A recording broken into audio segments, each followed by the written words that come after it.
Thanks for joining us. We are here with Abby Govindan. I'm so happy to be here. We're happy to have you. Thank you. We're happy to be here in the food market. I know. There was a picture earlier on the socials. I've just finished all of that sugar, so I'm a little bit hyper. It's good. That's the perfect energy to be in. That's what I feel like coming into. I felt you were going to give that back to me. Yeah. And I knew that we'd be able to match. Yeah, exactly. And he could be professional in the corner, and I'm okay with it. Of course, yeah. And we're going to ask you a few questions. Hit me. Excellent. I'm going to jump right in. So, can you tell us a bit about your show without burning any bits and the inspiration on the name choice? Yeah, of course. So the name of my show is How to Embarrass Your Immigrant Parents. It's the story of how I told my parents I wanted to be a stand-up comedian, how our relationship fell apart because of it, and how we built our relationship back up together after my brief time in a mental hospital following a suicide attempt. And I talk about how it was already confusing enough to figure out who I am in my relationship with myself, my friends, my family, my parents at age 22. But on top of that, I went viral on the internet when I was 22, which added a layer of complexity because I was so hyper visible. And so I'm kind of leading the audience through that point of time in my life, and it's just a lot of fun. There's a lot of sad parts. It's a storytelling comedy hour, so there's a lot of sad parts, but there's also a lot of really fun parts. Like the thing that I'm most known for, my magnum opus, is I lied about creating Emily in Paris on Twitter. I don't know if you guys ever heard about that, but I talk about that in the show. I talk about all the crazy times I went viral, and I'm just so proud of the show.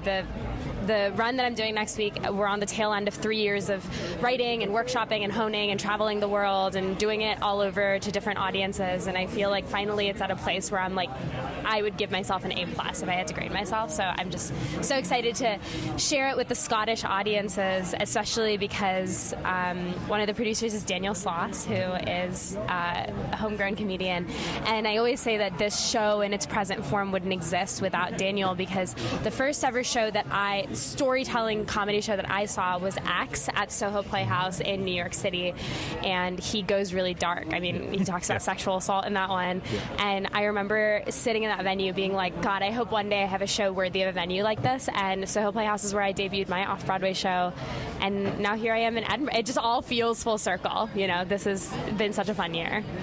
So what brought you to Edinburgh? Obviously Sloss, but why Edinburgh Fringe? Why not, say, Melbourne or Sydney Fringe? I did Sydney Comedy Festival, and it was a lot of fun, but I'll tell you, so a couple of years ago, some of my friends were like, if you value the art of stand-up comedy, you have to do Edinburgh Fringe, because that's the best way to get eyes on your piece. It's the best way to hone your comedy, to really workshop a good hour.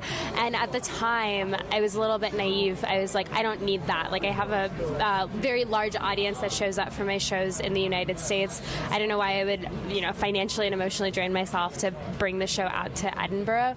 But like I said, that was a very naive way of thinking, because what's so big about Edinburgh Fringe is that good stuff floats to the top regardless of what your standing is. Like, if you come here with a large American fan base or a large, I don't know, like British fan base, what have you, large, any sort of Australian, Indian, like any country, that doesn't really carry water here, because every comedian is here right now. And so once the reviews come out, it's not really a matter of who has more followers on the internet, who has more accolades, who has more specials. It's a matter of whose reviews are honestly the most poignant. Like, who are the shows that the reviewers go to and they're like, you cannot miss this is the voice of a generation. And so in that sense, being in an environment like this would make me a better stand-up comedian, even if it's going to be a little bit more raw than I'm used to. Like, I'm going to flyer for my show this week, and I haven't flyered for a show of mine since 2018 in the United States, so it's going to be fun, it's going to be interesting. Regardless of if 5 people show up or 500 people show up to my show, I'm just going to be grateful for anyone who spent money to come spend an afternoon with me, and I'm just really, really excited to do this. Yeah. It's one of the famous sayings around here: if your show can survive Edinburgh, it can survive the world. Exactly. So it's a great time to do it. And obviously, it's just thrown together. It's only 3 years of prep and travelled the world to trial it and see how it goes here. So it's not like it's emotional stuff or a roller coaster or whatever. Yeah. I mean, I am so excited to see what the Scottish audiences think. I know that people here are more amenable to storytelling comedy, and so I think that I think that people are going to like my show. Yeah. Worldwide audiences as well. Like, we were talking to someone earlier, and all the way from Australia, walking down the street, and they saw the people that they toured with in Australia. Like, yeah. So you're going to get plenty of feedback and lots of trial. And I'm really, really excited. Like, I think that whatever challenges Edinburgh presents, even if it's going to be difficult in this moment while I'm here, it's going to overall make me a better comedian, and I think any good comedian should be ready to be challenged. Absolutely. Yeah. On that note, a nice challenge. I gotta work on my posture. My mom's gonna see this video and yell at me. I always feel like I think when I sit up straight, I look like I'm about to square go you. I'm like, so how we doing? Yeah. So I like to be Boxing like, I'm smaller than you. It's hard to do. So on that note of a challenge, what has been your biggest moment in comedy? Like your biggest success, your best memory, your worst heckle that you've had to deal with, whatever. What stands out immediately as your biggest moment in comedy? This year, the solo show that I'm doing here in Edinburgh, it went off Broadway in New York City, and that was really, really cool. That's awesome. That was really amazing, and I got noticed by a lot of people, and I think I was a part of more important conversations, and it was really... I mean, I'm just a 28-year-old Indian girl, no family connections in Hollywood or anything, so I think already the likelihood of success for me was low. On top of that, I've kind of done this on my own terms. Like, my show is a love letter to my parents. I don't make fun of them.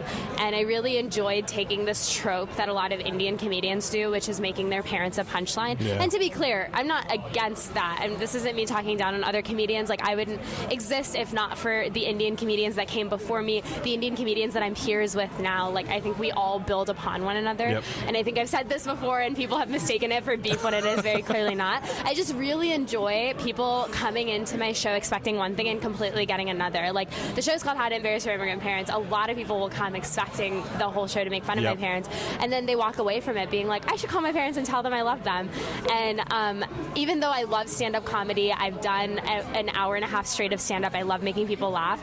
I think I decided pretty early on that storytelling comedy is what I want to do, and that's just what I want to keep doing. I want to keep starting important conversations. I'm currently writing my next show, and I think it's going to be something similar where I take a very stereotypically like South Asian experience and try to turn it on its head as much as possible. Sounds amazing. I'm looking forward to that now. Yeah. We're going to have to see this one and then wait another 3 years and another big life event. I mean, no. So I've already started writing it, and the reason I'm only doing a 3-show run is I really want this one to be received well, so that next year when I come back for the full run with my new show, I can point to this run and be like, look, I have the audience pull, I have the good reviews and stuff. Well, we're definitely going to come see the show. Oh, please. Oh, my God. Oh, that's so exciting.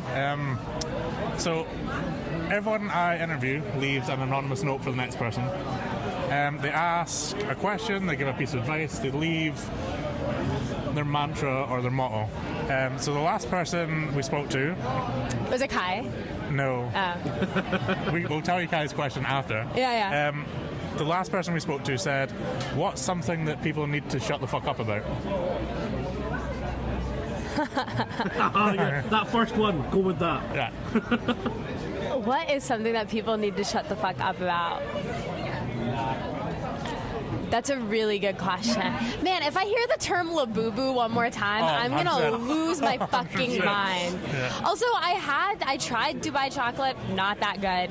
I watched an episode of Love Island. It's fine. I don't know why people are losing their minds over it. Like, Dubai chocolate, fine, it tastes good.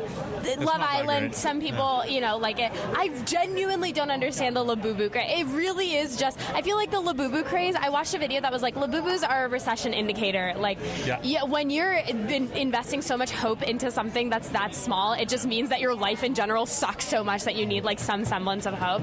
And so I see a labubu and I like cringe. I remember people bulk buying Beanie Babies when I was younger for the same thing. Recession indicator. Yeah. And like, I was from a working class family, so when my mum was buying literal bags of Beanie Babies, I mean, like, in 15 years, these will pay you a house. And I was like, Mum, no, they won't. They're under the bed. Yeah. And No. Like, no one's going to buy these in 15 years. Yeah. They're just going to be filled with flies. Yeah, literally. 30 years on, has anyone bought them? So, my mum died a couple of years back. I'm sorry. That's okay, you didn't do it. You don't know that. That's true. Depends how much of a conspiracy theorist you are. She did die by COVID. No, my mum died, and she had this big thing about, like, sell the Beanie Babies, pay for everything. And then I turned up, and my nephew was just cutting about, like, in the living room, playing with them. He had them all out the bags. The tags were broken, so if any were worth money, it was over. And everybody looked at me like, Mum said he could have them, and I was like... Sure, yeah. And I kept them for her sake, in her memory, yeah. It's like, cool. It's like, I don't want to tell anybody, because I Googled, like, not ones we had, but I Googled some of them, and they're like, oh, some people are still buying these for like 20 grand. Yep, crazy people exist. And I was like, oh, what if we had one? So your mom was right. The thing about moms, they'll always be right all along. Up to a point. Yeah. My mum, here's a fun story about how my mum died, which is an oxymoron. Sure, fun. Yeah, sure. Yeah. So, none of this is getting used. It might. So, I mean, we're still talking in the mic, so maybe, I just get used to it when I have it. Yeah. So, we were in the hospital with my mum, and we were all at that point where we were like, she's being kept alive. My mum's thing was she didn't want to linger, and she didn't want to be alone. So, we all had to talk, we all had to laugh. And, I went out and I came back in and everybody was silent and I was like, fuckers, what are you doing? Come on, speak, talk. Just don't want to be alone. I remember I was like, I need to go for a pee. I was like, okay. So I thought he was going to go away. But no, he went into the room like it was a toilet. It wasn't just like a room. Yeah. Went in there and proceeded to take the loudest piss I've ever heard. I think he was bouncing it off 2 walls and then hitting the water directly. It echoed round and out the door to a nurse came in and being like, what's going on? And then my mum took a breath and held it.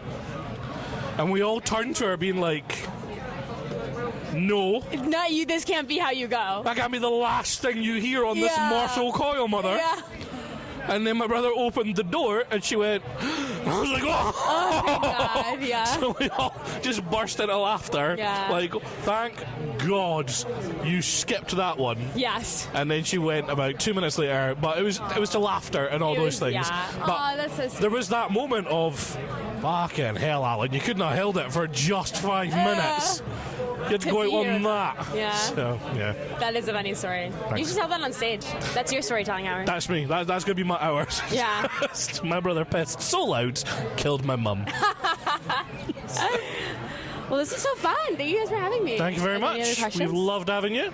Yeah. To round it off, what is the thing that you would like to pass on?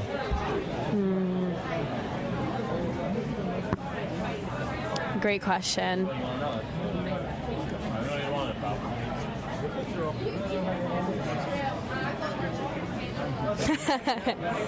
If you could kill any person right now who is currently alive, who would it be?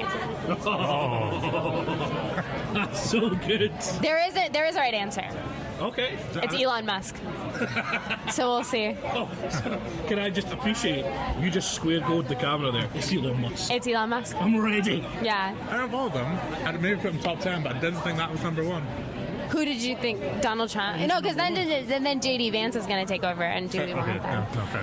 Yeah, and if you're going to post the Donald Trump thing, please wait till after I'm back in the States. Although it's nice here. I could get used to this. You'll get you a visa. I mean, I'd rather be in Texas, but yeah. Yeah, we'll swap. Yeah, swap. Yeah. Thank you guys so much. Cheers. Cute.